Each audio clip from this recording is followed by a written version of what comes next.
森林里的糖果屋。在一片辽阔的森林深处，流传着一个神秘的传说，一间由糖果建成的屋子，隐藏着无数甜美的秘密和不可思议的魔法。没有人知道糖果屋的具体位置，因为它总是隐藏在浓密的雾气和茂密的树木之间，只会在某些特殊的夜晚，当月亮最圆的时候，才会突然出现。然而，这并没有阻止冒险者和孩子们前往森林寻找它。有一天，佑心和佑琴这对充满好奇心的姐妹决定踏上寻找糖果屋的旅程。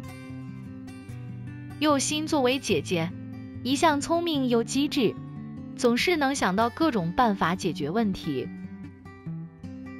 而佑琴虽然是妹妹，但勇敢又热情，对未知的事物总是充满无尽的好奇。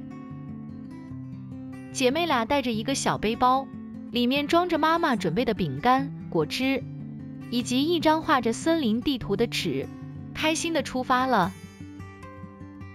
天刚破晓，阳光从树叶间洒下来，为森林铺上了一层金黄的光辉。佑心指着地图说：“我们必须先找到那条小溪，据说糖果屋就在小溪附近。”佑琴点点头，兴奋地说：“希望真的能找到糖果屋。我听说它的墙壁是用巧克力做的，窗户是水果糖，连屋顶都是薄荷糖。”沿着地图指示的方向，他们穿过了几片蘑菇丛，爬过了一座倒塌的树干，终于听见了潺潺的水声。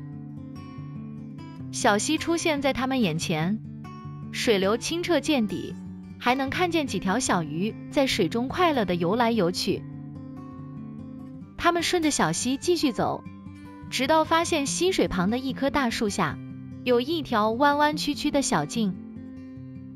这里看起来像地图上画的地方，糖果屋可能就在这条路的尽头。佑心说，语气中带着一丝激动。他们沿着小径走进树林深处，四周变得越来越安静，只有风轻轻拂过树叶的声音。突然，一阵甜甜的香气扑鼻而来，让姐妹俩停下脚步，兴奋地对视了一眼。是糖的味道！佑琴惊呼。他们加快脚步，走了没多久，一座闪耀着彩虹般光芒的小屋出现在眼前。糖果屋果然如传说中所说，屋顶由红白相间的薄荷糖构成，墙壁则是一块块浓郁的黑巧克力。窗户是透明的果冻，阳光透过窗户时散发出七彩的光芒。门口还挂着一串金黄色的焦糖钟，每当风吹过时，钟声便如同音乐般动听。太漂亮了！佑琴忍不住跑上前，用手轻轻碰了碰门框上的糖霜。小心点，这里可能有陷阱。佑心提醒道，虽然他也对这座糖果屋充满了好奇。当他们推开那扇果冻门时，门后传来了一个温柔的声音：“欢迎来到我的糖果屋，亲爱的小客人们。”姐妹俩抬起头，只见一位穿着糖果制成的裙子，头发像棉花糖般蓬松的老太太站在屋内，脸上带着慈祥的微笑。你是糖果屋的主人吗？佑心问。老太太点点头，笑着说：“是的，我是糖果仙子。每到月圆之夜，我的糖果屋就会显现在森林里，专门接待那些善良又勇敢的孩子。”那我们可以进去吗？佑琴兴奋地问。糖果仙子轻轻一挥手，屋内的灯光亮起来，露出满屋的甜点和糖果，还有一张用饼干做成的桌子和一排棉花糖椅子。当然可以，但你们必须完成一个挑战。糖果仙子神秘地说。姐妹俩互相看了一眼，异口同声的回答：我们愿意。糖果仙子带他们到一个房间，房间中央有一个大大的透明罐子，里面装满了5颜6色的糖果。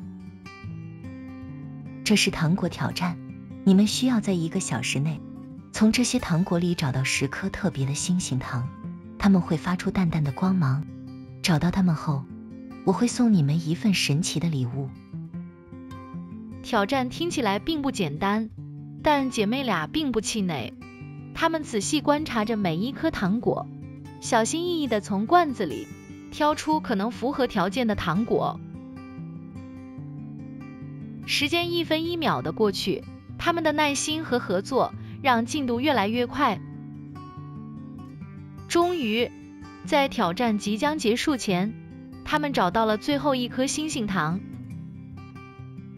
糖果仙子满意的点点头说：你们做得很好，这份礼物属于你们。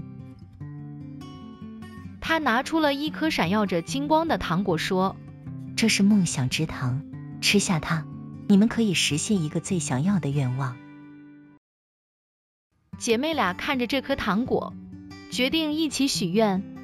她们闭上眼睛，默默地希望糖果屋能再次出现，在所有善良孩子的梦里，让大家都能感受到这份甜蜜的魔法。